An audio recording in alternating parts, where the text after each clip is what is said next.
Welcome back, future endo-restorative masters. Today we crack open one of the most misunderstood topics, post-endodontic restoration.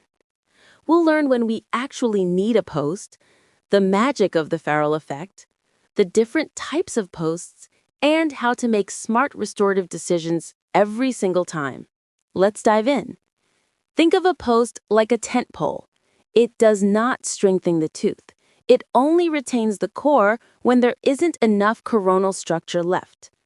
We need a post when the remaining coronal tooth structure is less than 50%, when the tooth cannot retain a core on its own after a large access cavity, or when a tooth needs a crown but lacks internal retention. A post is not needed in anterior teeth with plenty of enamel for bonding, posterior teeth with strong walls, or when using a post would weaken the root. Remember the mnemonic post equals put only to support the core, not to toughen the tooth. Now for the Ferrule Effect. This is the superhero of tooth survival. It's a 360-degree collar that hugs 2 millimeters of sound tooth structure above the finish line. It reduces fracture risk, distributes forces evenly, and improves long-term survival. The mnemonic is Ferrule equals fence around the root for reliability, longevity, and endurance. Let's look at the types of posts.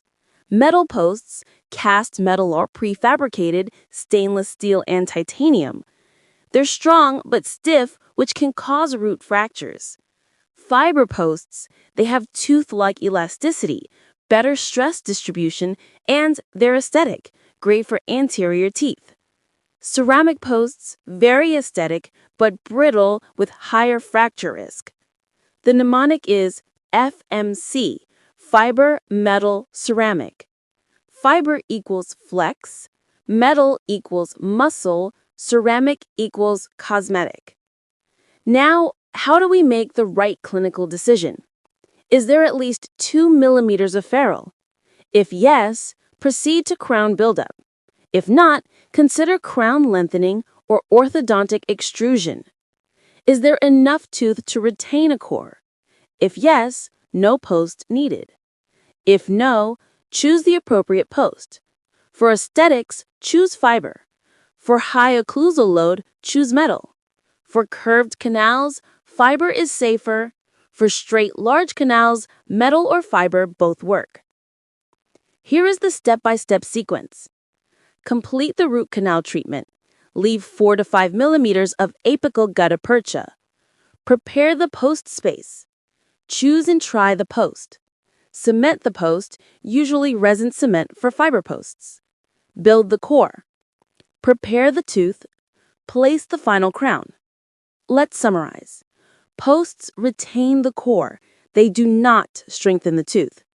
Ferrule requires at least 2 millimeters of sound structure. Fiber posts are flexible and aesthetic.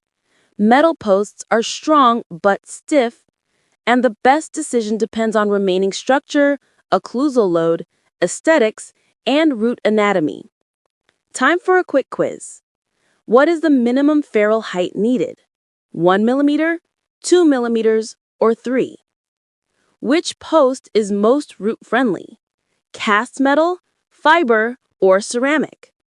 True or false? A post strengthens the tooth. Which tooth requires a post more often? A mandibular first molar with intact walls, a maxillary lateral incisor with extensive loss, or a mandibular canine with a minimal access opening? And here is your final mnemonic. RESTORE. Retention. Posts only retain the core. Elasticity. Fiber posts mimic dentin. Structure. Ferrule equals 2 millimeters. Tooth type. Anterior prefers fiber. Occlusion. High load prefers metal. Remaining dentin, the most critical factor. End result? Crown success depends on ferrule plus core.